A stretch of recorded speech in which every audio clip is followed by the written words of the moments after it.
Bismillahirrahmanirrahim. Elhamdulillahi rabbil alamin. Wassalatu wassalamu ala ashrafil anbiya'i wal mursalin. Sayyidina wa habibina Muhammadin sallallahu alayhi wa sallam. Wa ala alihi wa sahbihi ajma'in. Wa man tabi'ahum wa qtada bihadiyihim ila yawmiddin.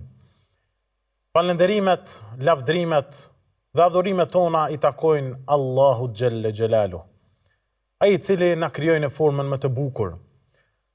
Tek ai i cili mbështetemi për veset dhe veprat tona të liga.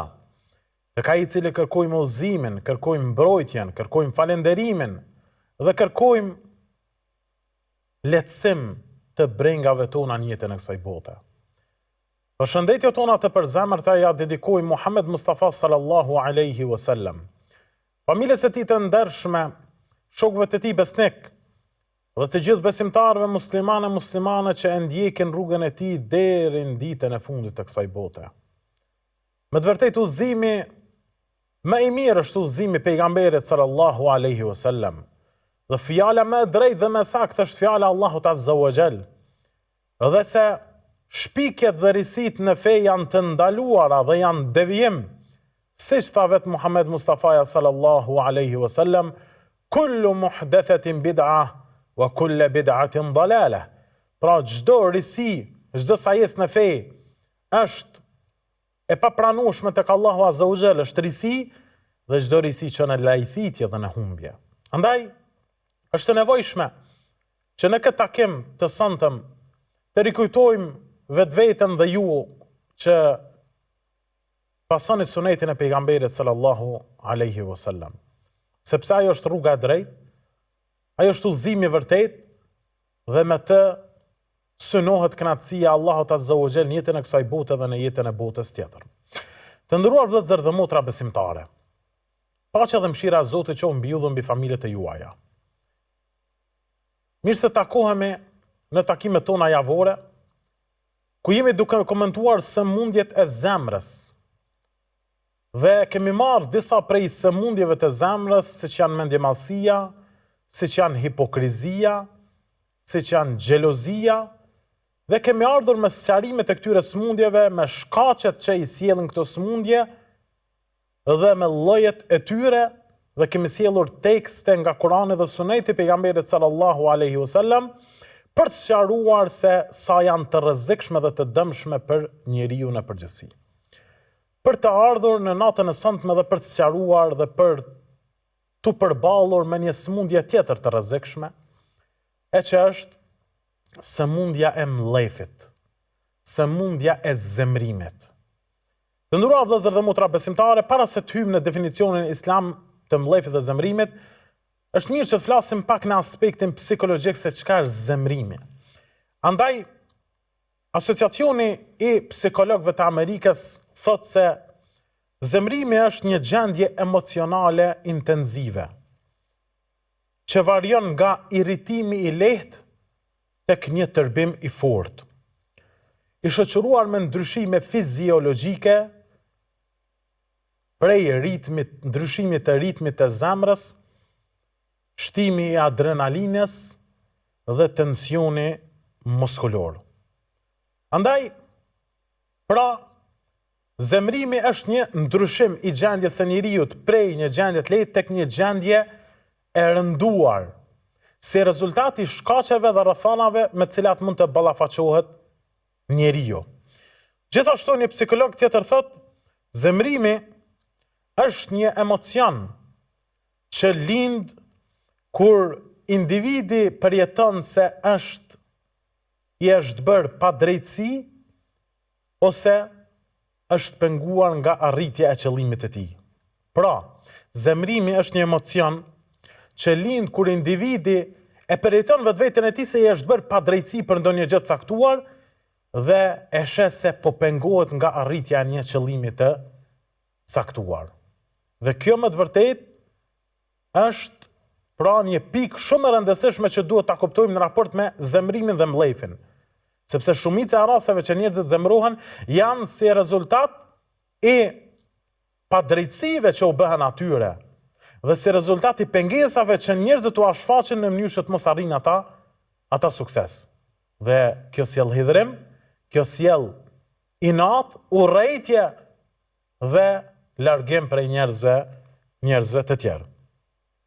Gjithashtu një psikolog tjetër thot, zemrimi nuk shkaktohet nga ngjarjet vet, por nga mënyra se si njeriu i interpreton ato.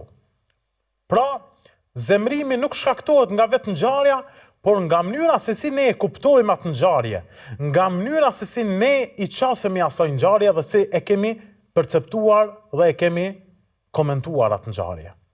Sepse ndodhen shpesh në jetën tonë disa prej ngjarjeve, të cilat nuk kanë nevojë që njeriu ta sillë në zemrim apo në mllef, por keqkuptimi jon, mangësia jon e sjell zemrimin edhe në ato ngjarje kur s'ka nevojë për zemrim. Andaj ka prej njerëzve të cilët për ndonjë gjë tepër të thjesht zemrohen dhe mblefosen.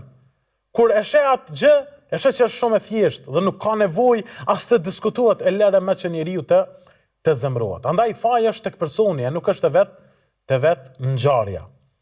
Për këtë arsye, zemrimi është, siç kanë thënë dietarët, një flak zjarri. Një flak zjarri prej zjarrit xhehenamit. Ku njeriu ndezet dhe zemra e tij hedh flak në raport me palën tjetër. Andaj, njeriu i cili zemrohet e pasqyron zjarrin e tërbuar që dëshiron që ti djeg që të gjithë, që dëshiron që ti dëmtoj që të gjithë. Andaj, edhe xhelozia dhe zemrimi, të cilën e kishte shejtani, ishte që buronte nga brenda si lloj inati dhe urrejtje ndaj Ademit alayhis salam, duke thënë Allahu azza wa jall, "Khalaqtani min nar wa khalaqtahu min tin." Mua më ke krijuar nga zjarri. Pra shejtani, pse është i krijuar nga zjarri, kishte një zemrim të fuqishëm dhe xhelozi të fuqishme. E atë e ke krijuar nga balta. Dhe në esencë balta është e qetë. Dhe në esencë balta është e butë. Kurse zjarri është i fortë dhe është flakrues. Njeriu është krijuar nga balta, andaj nuk duhet të përngjasoj në krijimin e shejtanit që është i krijuar nga zjarri. E në qoftë se zemrohet, ka ndezur një flak, një dozë të flakës e cila është bazë e krijimit të shejtanit. Andaj, edhe duhet që të dalloj prej tij. Për këtë arsye thot Imam Gjergjani në aspektin islam, thot zemrimi është një ndryshim që ndodh nga vlimi i gjakut të zemrës, me qëllim që gjokët dhe krahërori të arrijë hakmarrje ndaj tjetrit. Të arrijë hakmarrje ndaj tjetrit. Dhe kjo përputhet me atë që psikologjia moderne quan aktivizimi i sistemit limbik dhe reagim lufto ose ik. Lufto ose ik. Pra, kur trupi përgatitet për sulm ose mbrojtje dhe mendja racionale dobësohet. Mendja racionale dobësohet. Gjithashtu thot psikologu Daniel Goleman, në momentet e zemrimit ekstrem, truri racional fiket dhe ndizet truri emocional i cili e merr kontrollin. Pra në momentet e mllejfit të madhe zemrimit, më nuk logjikoj me mendje. Më nuk veproj me mendje, por veproj me aspektin emocional të mllejfit që kemi marrë në zemrën tonë. Andaj truri racional fiket dhe pastaj gjykon me patë drejt truri emocional, i cili ndizet dhe dëshiron që të hakmirët. Ajo çka është e rëndësishme të nderuar vëllezër dhe motra besimtare, është që të tregojmë për disa prej llojeve të zemrimit. Zemrimi është dy llojesh. Zemrim i çortueshëm, i papranuar dhe zemrim i lavdruar. Sa i përket zemrimit të çortueshëm ose të papranuar, është mllejfi dhe zemrimi për interesat personale tonat. Sidomos për ato interesa personale që realisht nuk kemi bazë argumentative që të zemrohemi apo të mllefosemi.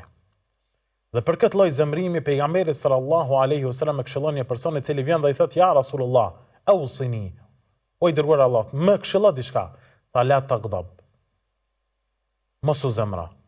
Fa raddada miraran la taghdab. Mos u zemra përsëriti disa herë, mos u zemra.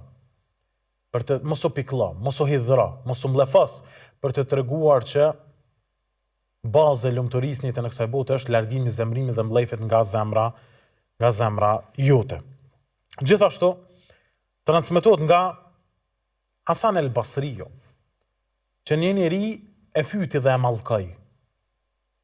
Pastaj publikisht para njerëzve, dhe kjo është më e rëndë se sa njeriu të ofendoj ty në katër sy. Por kur ofendimi vjen publikisht është të rëndë për zemrën që ta mbojmë mllëfin. Andaj Hasan el-Basriu çka bëri? U kthye në shtëpi. Përgatiti një dhuratë dhe ja dërgoi atij që kishte fyer dhe kishte mallkuar. Dhe tha, me ke dhuruar të mirat e tua, pra se vapet e tua mi ke hedhur mua, e unë po ta kthej me një dhuratë fizike. Me këtë Hasan el-Basriu dëshiron të tregonte se ai që zemro dhe mllëfuset, ai humb te Allahu Azza wa Jall. Sepse veprat e mira të tij I hidhen personit tjetër. Ta me ke dhuruar të mira, tha, po ta sjellim me dhuratë fizike. Shikoni se çfarë sabri, dhe çfarë durimi, dhe çfarë përmbajtje në raport me mllëfin dhe zemrimin. Burri normalisht u turpërua dhe I kërkoi falje Hasan el-Basriut. Gjithashtu të nderuar vëllezër, thot Ibn Tin, profeti sallallahu alaihi wasallam në fjalën e tij mos u zemra, la taghdab, mos u zemra, ka përmbledhur të mirën e dynjas dhe ahiretit. Sepse zemrimi çon në ndërprerje marrëdhëniesh, në mungesë butësie dhe çon në dëmtimin e atij ndaj të cilit zemrohet, gjë që e pakson fenë e njerëzit. Pra, Ibn Tini na thotë se zemrimi sjell prishjen e marrëdhënieve me njerëzit, prishjen e marrëdhënies me babën dhe nanën, prishjen e marrëdhënies me gruan dhe bashortën, prishjen e marrëdhënies me vëllezërit e tu, prishjen e marrëdhënies me shokët e tu dhe me komshitë e tu. Pra, dëmi më I madh I zemrimit është se ndan njerëz. E dyta, e humb butësinë njeriu. Përmes zemrimit e humb butësinë e tij që e ka reale. Dhe nuk I mbetet në mimikat e tij asnjë lloj butësie, asnjë pasqyrë butësie. Andaj bëhet njeri I vrasht. Dhe treta, e pakson fenë tënde. Po, sepse nuk është e mundshme dhe logjikshme që në zemrën e njeriu të qëndroj edhe imani edhe zemrimi dhe mllëfi ndaj njerëzve. Kjo nuk e pasuron muslimanin e mirë. Këtu nuk janë parimet fetare, sepse Islami e lufton mllëfin dhe zemrimin. Andaj duhet të kihet shumë kujdes dhe të meditohet kjo fjali I Ibn Tinit, pra zemrimi shkput marrëdhëniet, zemrimi e heq butësinë dhe zemrimi e pakson fenë. Një fjali e rrezikshme të cilën pra e sjaron shumë bukur Ibn Tini. Gjithashtu të nderuar vëllezër besimtar, pejgamberi sallallahu alaihi wasallam na sjaron se muslimani I vërtet është ai I cili e mban mllëfin, e jo ai I cili e shfaq mllëfin.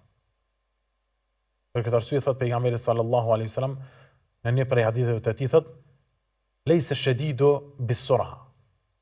Nuk është I fortë ai I cili I mund të tjerët, por I fortë është ai I cili e mban mllëfin dhe frenon mllëfin e tij, atëherë kur I bëhet padrejtësi dhe I bëhen pengesa. Allahu subhanahu wa taala të nderuar vëllezër dhe motra, kur I ka cilësuar besimtarët e vërtetë dhe të mirë, ka thënë: ata cilët japin fshehtas dhe haptas, në vështirësi dhe në gjëra të mira, kur kanë dhe kur s'kan. Wal kadhimin al ghayz, dhe ata cilët e mbajnë e frenojnë mllëfin e tyre. Wal afina anin nas, dhe ata cilët falin. Wallahu yuhibbul muhsinin. Allah I don njerëzit e mirë. Allah I don njerëzit e mirë. Kush janë këta njerëzit e mirë? Këta pra që I kishin cilësitë e frenimit të mllëfit dhe japjes në të mirë dhe në vështirësi. Gjithashtu, transmetohet se profeti sallallahu alaihi wasallam nuk zemrohej kur për vetveten e tij. Kur ju shkelte ndonjë hak, kur dëmtohej, kur luftohej, por zemrohej kur shkeleshin dispozitat e Allahut subhanahu wa taala. Për këtë arsye thot Aisha radiallahu anha, pejgamberi sallallahu alaihi wasallam kur nuk goditi me dorë asgjë, as grua e as shërptor, përveç kur ishte në luftë. Dhe kur nuk u hakmër për veten e tij, përveç kur shkelej diçka nga ndalesat e Allahut azza wa jall. Atëherë hakmirej për Allahun e madhruar. Argument që pejgamberi alayhis salam nuk hakmerej për vetveten e tij, më së miri tregon ngjarja e Taifit. Ku pejgamberi sallallahu alaihi wasallam shkon në Taif për të thirrur njerëzit në rrugën e drejtë, për të thirrur në Islam. Dhe aty përballet me një sprovë të fuqishme të goditjes me gur dhe me gjesendet e tjera nga gratë, burrat dhe fëmijët. Derisa gjakose trupi pejgamberit sallallahu alaihi wasallam. Dhe pejgamberi sallam kishte një gjendje të rënduar psikologjike dhe fizike. Derisa i thot Allahut azza wa jall në një prej lutjeve, o Allah, të ti ankohem për dobësinë time, për mungesën e mjeteve të mia dhe për përçmimin që ma bëjnë njerëzit. Dhe në atë rast erdhi një prej melekëve të maleve dhe i tha të kodrave dhe i tha pejgamberit sallallahu alaihi wasallam, o Muhammed, Allah ka dëgjuar fjalën e popullit tënd dhe më ka dërguar që të bindem ty, e në qoftë se ti dëshiron, mund të shkatërroj banorët e Taifit në mes të dy kodrave dhe maleve. Pejgamberi sallallahu alaihi wasallam e frenoi mllëfin e tij, ndonse kishte të drejtë, ndonse u gjakos, ndonse mbronte dinin e Allahut azza wa jall, dhe tha në fjalinë e tij, jo, sepse shpresoj te Allahu azza wa jall që do dal dikush prej këtij populli dhe do ta adhuroj Allahun subhanahu wa taala. Shikojeni të nderuar vëllezër, modeli më i bukur i frenimit të mllëfit në një gjendje të gjakosur, të përçmimit, të nënvlerësimit që ja bën banorët e Taifit, ai u lot për ta dhe tha, ndoshta del dikush që adhuron Allahun azza wa jall. Dhe po, doli.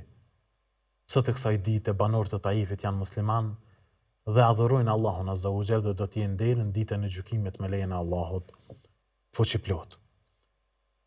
Për këtë arsye, ngjarjet që kanë të bëjnë me frenimin e mllëfit pejgamberit sallallahu alaihi wasallam janë të shumta dhe që tregojnë për zemërgjërsinë e tij, pastërtinë e zemrës së tij. Sepse një pjesë e madhe njerëzve të cilët e luftuan atë, ai në fund në ditën e shërimit me këse frenoi mllëfin e tij. Dhe i thanë, çka do të bësh tash me neve? I tha pejgamberi sallallahu alaihi wasallam, çka mendoni se do të bëj me ju? Tha, do të na vrasësh. I tha pejgamberi sallallahu alaihi wasallam, një grup tjetër thanë që ti do të na lësh të lirë sepse je një djalë i fisnikut. Dhe kështu të nderuar vëllezër, në fund pejgamberi sallallahu alaihi wasallam tha, idhhabu fa antum mutlaqa. Shkoni se ju jeni të lirë sot. Pra, shumë vite përsekutim dhe luftim, dhe në fund i la të lirë, duke hyrë modest në çlirimin e Mekës. Andaj, pejgamberi sallallahu alaihi wasallam është modeli më i mirë se si duhet ta frenojmë mllëfin, se si muslimani duhet të mos zemrohet, dhe se bukuria e muslimanit është në butësinë e tij, dhe se bukuria e muslimanit është në thjeshtësinë e tij, dhe se vrarësia e një muslimani duket në zemrimin dhe mllëfin e tij, dhe se shëmtia e muslimanit shfaqet kur ai e shfaq mllëfin dhe zemrimin ndaj njerëzve të tjerë, sidomos kur është pa hak dhe me pa të drejtë. Andaj, Muhamedi alayhis salam është modeli ynë. Nëse ti mendon se pason pejgamberin sallallahu alaihi wasallam, mendoje veten, pyet e veten. A je prej atyre që zemrohen shpejt, apo je prej atyre të cilët e frenojnë mllëfin e tyre kur kanë probleme me të tjerët? Përgjigjen do ta japësh ti. Të nderuar vëllezër dhe motra, shkojmë në shkëputje të shkurtër për të vazhduar me tematikën tonë për mllëfin dhe zemrimin.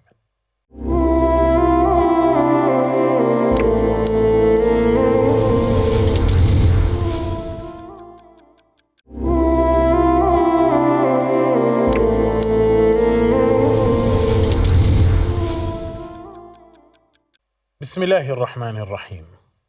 Të nderuar vëllezër dhe motra besimtare, jemi duke komentuar për një tematikë të rëndësishme që ka të bëjë me mllëfin apo zemrimin, e që cekëm disa prej teksteve dhe ngjarjeve që kanë të bëjnë me pejgamberin sallallahu alaihi wasallam si modeli më i mirë që muslimani nuk duhet të zemrohet, nuk duhet të mllëfoset, dhe duhet ta përmbajë vetveten e tij, edhe nëse është pra ai që ju ka bërë padrejtësi dhe zullum atij.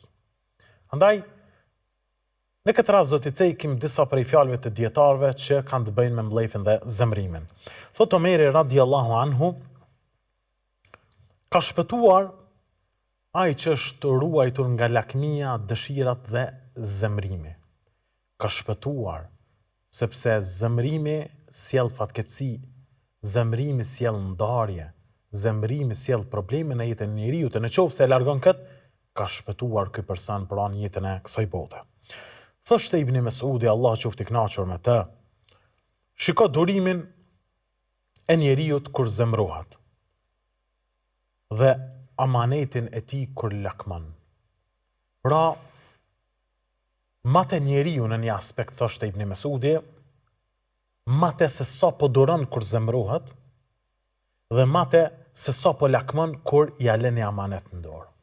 Me këtu mund ta dallosh njeriu në mirë prej njeriu të ligë ose të keq. Gjithashtu thoshte Omer ibn Abdulazizi, duke shkruar një letër një guvernatori, mos ndeshko kur je i zemruar. Mos ndeshko kur je i zemruar, sepse zemrimi e largon trurin racional, e fikate dhe sjell trurin emocional dhe njeriu gabon në gjykim. Për këtë arsye pejgamberi sallallahu alaihi wasallam ka thënë: la yaqdi al-qadi hina ma yaqdi wa huwa ghadban. Nuk i pranohet gjykimi gjykatësit kur gjykon, nëse është i zemruar, sepse nuk është vetvetja dhe nuk gjykon me racionalitet. Andaj edhe nuk pranohet gjykimi e tij. Gjithashtu thoshte Omer ibn Abdulazizi, shejtani dëshiron të më nxiste vazhdimisht me autoritetin e pushtetit, në mënyrë që të zemrohem dhe ta shfaq pushtetin në mesin e njerëzve. Thot Ja'far ibn Muhammad, zemrimi është çelësi çdo të keqe. Zemrimi është baza e çdo pune të ligë dhe të keqe, sepse me të shkatron shumë çka. Thoshte një prej dietarëve, shejtani thot, kur njeriu zemrohet, unë fluturoj mbi kokën e tij dhe unë dirigjoj atë. Dhe kjo është e vërtetë, sepse njeriu kur zemrohet dhe mllëfoset dhe më nuk gjykon sipas Islamit, me të vërtetë gjykon sipas urdhrave dhe direktivave të shejtanit. Thot Ibn Mubareku, kur u pyet për moralin e bukur, tha: morali i bukur është ta lësh zemrimin, ta lësh mllëfin. Pra shikojeni, e ka përmbledhur moralin me një fjalë: leje braktise zemrimin. Nëse dëshiron me qenë burr i madh, burr i mirë mesin e njerëzve dhe para Allahut, largoje zemrimin dhe largoje mllëfin. Mos e shëmto fytyrën tënde të bukur që ta ka krijuar Allah Azza wa Jall me shëmtim, me zemrim dhe me mllëf. Mos, sepse këtë fytyrë nuk e don Allahu Azza wa Jall. Andaj mos gabo që të smuhet zemra yte me këtë smundje të rëndë. Pra kjo sa i përket fjalëve të dietarëve, dhe ky është zemrimi i qortuar dhe i papranuar. Kurse e kemi një lloj tjetër të zemrimit, që është zemrimi i lavdëruar në Islam. Zemrimi i lavdëruar në Islam, të nderuar vëllezër, është siç thamë edhe më herët, në thyrjen e urdhrave të Allahut Azza wa Jall. Pra, mllëfosemi dhe zemrohemi kur luftohet dini i Zotit, kur luftohen hoxhallarët, kur luftohen xhamit, kur luftohet feja e Allahut Azza wa Jall, duhet të zemrohet muslimani. Duhet ta ketë një lloj xhelozie muslimani ndaj dinit të Allahut subhanahu wa taala. Dhe për këtë pejgamberi sallallahu alaihi wasallam ishte xheloz ndaj dinit të Zotit, me të drejtë. Për këtë arsye Allahu Azza wa Jall tha: Muhammedun Rasulullah, walladhina ma'ahu ashidda'u 'ala al-kuffari ruhama'u bainahum. Muhamedi është i dërguar i Allahut, dhe ata të cilët ishin me të ishin të lartë dhe të zemruar në raport me pabesimtarët të cilët e luftonin dinën e Allahut, por ishin të mëshirshëm ndaj besimtarëve.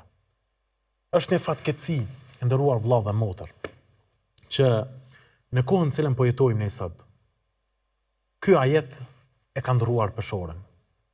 Ose një pjesë e njerëzve po ja ndrojnë peshorën këtij ajeti.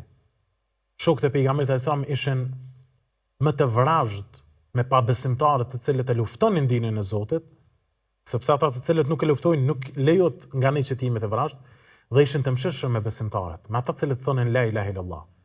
Një pjesë e madhe e muslimanëve sot zemrohen me besimtarët dhe janë të butë me pabesimtarët. Dhe nuk nxjerrin asnjë fjalë nga goja kur shahet dini i Allahut azza wa xal. Dhe kur nënçmohen xhallarët, dhe kur nënçmohen xhamiat e Allahut, dhe kur nënçmohet Kurani, nuk i dëgjon ata që të flasin dhe të postojnë diçka në media dhe në rrjetet sociale. Por vazhdimisht postojnë për të kritikuar xhallarët. Vazhdimisht postojnë për të goditur elitën dhe kokën e umetit islam. Kjo sepse e ka ndruar ajetin kuranor. E ka ndruar me smundjen e tyre të zemrimit dhe mbledhjeve dhe xhelozisë dhe të paditurisë dhe ignorancës, duke u bërë të fortë kundër besimtarëve dhe duke bërë të butë ndaj pabesimtarëve. E kjo mbi gjithar cilësi e xhavarixhëve, atyre të cilët pra muslimanët i largojnë për një mëkat të vogël nga dini islam. Andaj të kthjellemi, të zgjohemi nga xhumi dhe të bëhemi siç ishin shokët e pejgamberit sallallahu alaihi wasallam, të butë me besimtarët, të dashur me ta, të ndihmojmë atyre, të buzëqeshim atyre, të qëndrojmë me ta, të japim selam atyre. Sot një pjesë e madhe e muslimanëve nuk japin selam ndërmjet vete. E shikojnë njëri tjetrin në mënyrë të mrolur, kurse kur janë me atë i cili e shon dinën e Zotit, i buzëqeshin atij, qëndrojnë me të, ndoshta edhe i ndihmojnë atij. Ku je duke shkuar vëlla?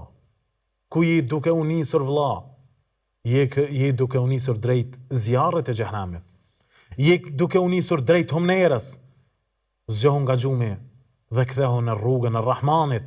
Zgjohu nga xhumi dhe kthehu në rrugën e të parëve tanë, selefit, të cilët e kuptuan çfarë drejt dinin, e ti e ke shpërdore, e ti e ke komentove, dhe ti je kundër ajetit kuranor që tha ata ishin të dashur për besimtarët, të mëshirshëm për besimtarët, dhe ishin të vrazhd ndaj pabesimtarëve atyre që luftuan dinën e Allahut subhanahu wa taala. Gjithashtu, të nderuar vëllezër, ky zemrim pra lejohet në islam dhe përveç tij nuk ka ndonjë sektor tjetër që lejohet zemrimi dhe mbledhje. Padyshim që zemrimi sjell pasoja të mëdha që në aspektin fizik dhe mjekësor, pra psikologjia klinike vërteton se zemrimi sjell rritje të tensionit të gjakut, smundje të zemrës, çrregullime ankthi, depresion, prishje të marrëdhënieve me njerëzit, prishje të marrëdhënieve familjare, shoqërore, kështu me radhë. Gjithashtu thot njëri prej psikologëve, zemrimi kronik është një nga faktorët kryesor që ushqen mendimin armiqësor të njeriu dhe sillet destruktive. Pra, kjo përputhet edhe me disa prej çështjeve që i ka cekur edhe Imam Gazaliu për pasojat e zemrimit në trup, në gjuhë, gjymtyr dhe zemër, kur thotë shformimi i sjelljes ose prishja e sjelljes, fjalët e ndyra shtohen, dhuna fizike shtohet, urrejtja, zilia, të gjitha dhe hakmarrja shtohen në zemër.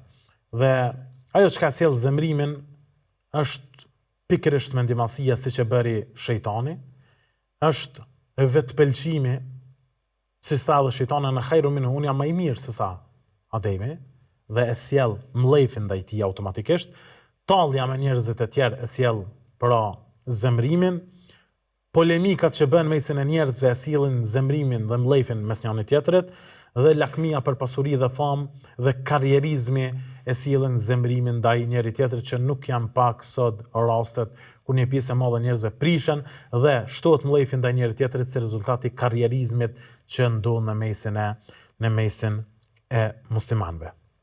Andaj, bëhu muslimani mirë, pranoj mlefin, sepse Allah azza wa jalla përmendi cilësitë e njerëzve të mirë duke thënë wal kadhimin al-ghayza wal afina 'anil nas. Ata cilët e frenojnë mllëfin e tyre dhe ata cilët falin. Zgjeroje zemrën tënde, fali njerëzit.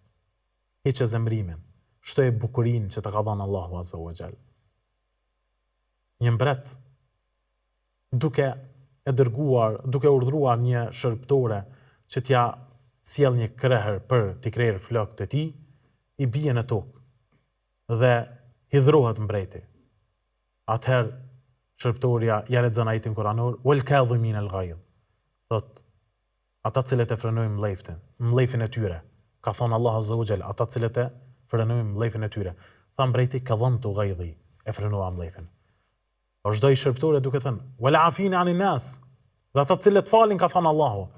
Tha mbreti, afautu anki, ta fal aty. Vazhdoi shërbëtoria duke thënë, wallahu yuhibbul muhsinin. E Allah i don bamirësat. Tha mbreti, shko se unë të kam liruar nga robëria prej sot ti e lirë. Zemërgjërsi, bukuri në qëndrim, bukuri në vendim, bukuri në praktik. Andaj, butësia nuk hyn diçka përveç se e zbukuron atë. Dhe nuk hyn mllëfi dhe zemrimi dhe varësia në diçka përveç se e shëmton atë. Bëhu i bukur në jetën e kësaj bote. Jeto bukur dhe mos jeto shëmtuar me zemrim dhe me mllëf. Walhamdulillahi Rabbil Alamin.